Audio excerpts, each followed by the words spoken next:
And in this space, we also have two walls which are based on something that he's thoroughly developing.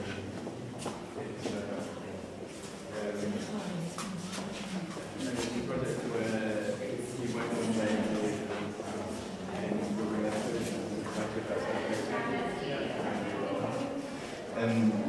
and she came over one day to talk about a painter who lived nearby, who once covered the walls and ceilings of her house in murals. But the house is now occupied by somebody else, and the murals are now covered in something like 7 layers of paint and plaster. So he's begun this process of trying to excavate the work, and he's created a new film that's kind of documenting that process. So up until this point, it's only in the square, because he's still considering how the house can be conserved, and has the idea of eventually turning it into a museum.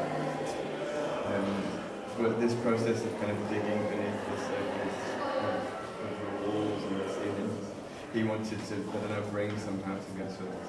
And also, it's very kind of him to really screw up our brand new walls. But it's interesting because, like, in years to come, when somebody will come, when somebody comes and rediscover artists, they will find Kemang underneath. And the two works on the walls are based upon stamps from countries that no longer exist.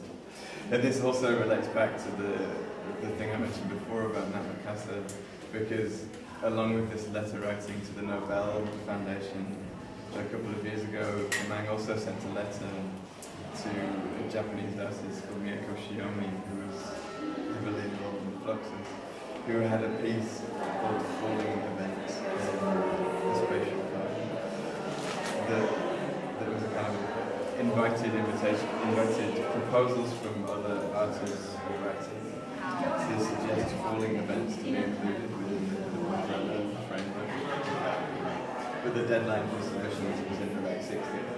But nonetheless, Kemang wrote to her asking for an application who fell on his own death.